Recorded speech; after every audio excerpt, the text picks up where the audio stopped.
guys, it's Abby, and today I'm going to be talking about writing in books.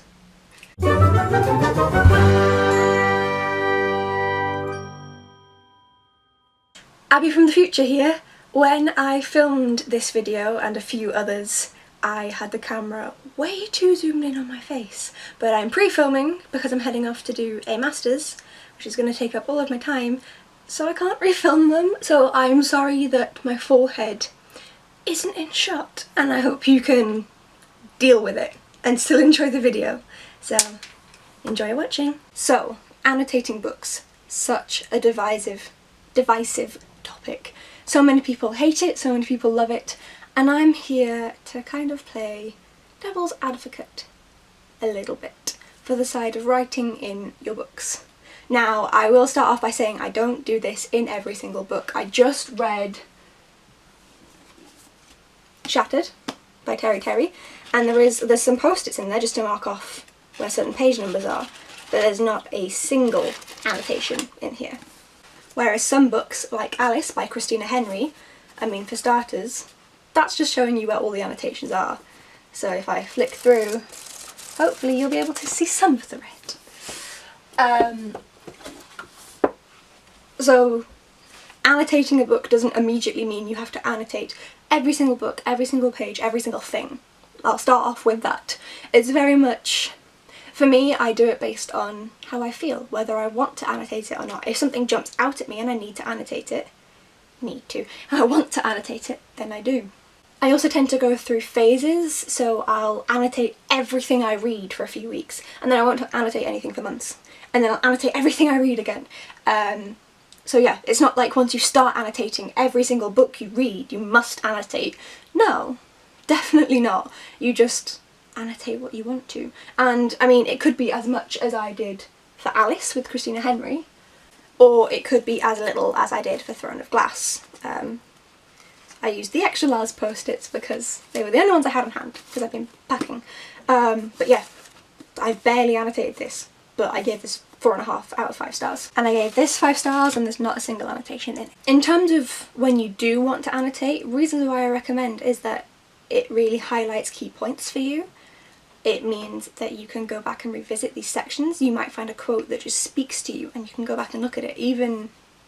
Yeah, I'll mention the different ways of annotating in a minute, but it means that you can go back and look at different quotes that you absolutely love. It means that you can highlight bits that in certain books you might find problematic and you might not like something, you can highlight it and it'll trigger memories for you and you can think about it more deeply. There's so many different reasons to annotate. Some people annotate just because they want to know what they thought. So many of these books I wish that as a child I had wanted to annotate, because then I would be reading back through them like a decade later now going, oh my god, that's what 10-year-old Abby, 15-year-old Abby was thinking about these books. Like, especially my faves here, like I would know exactly what I thought, and I do know what I thought, but not exactly. Like, it'd be really good to know the precise points where I was like, oh my god. So that would have been nice, and I could have done it on like a second read through. I know Naya Reads and Smiles, she, as far as I can tell from her videos, tends to read a book through, and then if she loves it, if it's a favourite, she reads it again and annotates it. So it's not like you have to take the time out of your schedule to annotate it. Like, you can just read it and annotate it at a later date. And I personally keep almost all of my books. That's just kind of how I prefer to do things. So in terms of annotating them, it makes them mine. They're my books. Like, this isn't a library. I mean, it's my library, but this isn't a library or a bookshop where someone can pick a book off the shelf and it's in brand new condition, the spine isn't cracked, there's not a single word in it. They're my books, and I've struggled with this for a while, but I want them to be mine. I don't want people to, like, remember me when I'm dead and be like, oh look, this is a book she read. Oh, it's just the book. Okay, she might like this. But they can open it up and be like, oh, she said this, oh god, she hated that bit. It's a lot more personal, and it makes it mean a lot more, and it makes it yours. Like, you don't need them to be pristine and ready to be put back on the bookshop shelf. they're your books. Especially, I mean, if you read and donate, you would probably want to do a little bit of a different method of annotating. Again, I'll get to it in a minute. But if you keep them, why not write in them? They're not sacred. The words you can consider sacred, but the paper themselves isn't. It's just a delivery method. I mean, think of it this way.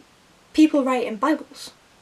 I live in Britain, so predominantly Christian culture. People will write in the Bible. They will make notes on bits that are important to them, bits that they think that they could use to improve on. If they can write in that religious text, can't you write in a book? Like, it's the writing itself that is the important part, not the trees that make it. Now that I've given you a little bit of a lecture, now there's on to the different ways that you can annotate. So I'll start off with the least invasive method, and that is having a notebook. It can be like a little one, or it can be a big A4 thing. You can note down the page number and write what you wanted to, what you would do in the book. So this is great for if you're borrowing a library book, or if you're someone who doesn't keep any books and you just donate them once you've read them, and it means that you have a log of bits that you really enjoyed, bits that you hated, bits where you were like, what the heck? That's a really good way to kind of note down your reading experience without destroying the books, if that's something that you're really, really against. You could also use post-it notes, and you could, I did this kind of with Throne of Glass. Can I find one? So because these post-it notes were bigger, I just wrote on the post-it notes, "It's the same, you moron." I was annoyed at Selena. But so, like, this post-it note can be removed. It's not going to leave any sticky residue. I've done it before, so you can always test out post-its, or just, you can rub it off. Like, you can just put some friction. The stick will come off eventually. But yeah, so just find ones that don't leave a sticky mark, or just be willing with that, and you can write on there. You can take this out, you can donate this book. I got this at a charity shop. I could remove these and redonate it. So that's a really good way if you don't want to have a separate book, but you don't want to write in the books. And also then if you do end up removing them and giving the book away or whatever, or selling it, you could write down the pages that the sticky notes were on the sticky note, and then collect them somewhere, and you still have a recollection of what you read, and it's still noted down, and you can go back and look through it, and you can be like, yeah, God, this page, it was brilliant. So I think that that's a really good way to do it if you're not wanting to write it. You could also write in pencil. Pencil is erasable if you really know you're going to want to erase it, or like you want to make sure that you can't make any mistakes and you can rub the mistakes out and fix them, then make sure you've got a good rubber and a good pencil. Any American viewers, or anywhere else that doesn't do this, in the UK erasers are called rubbers. I didn't mean a condom.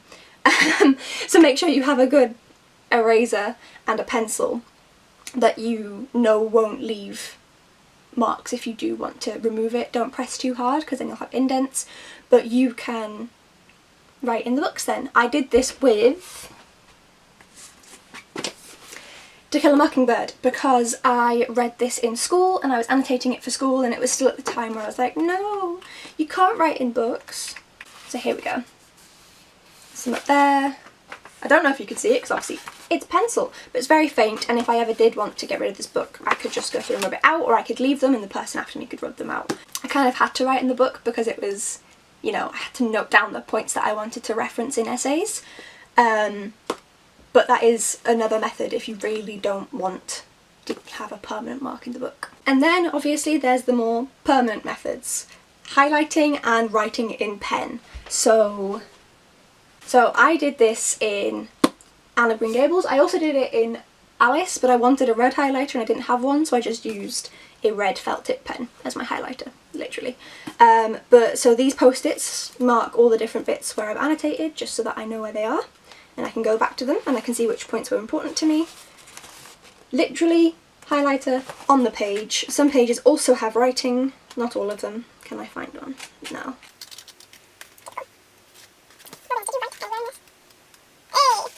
So here, right in the margin, I've written in pen, as well as highlighting it. Like, this is my book.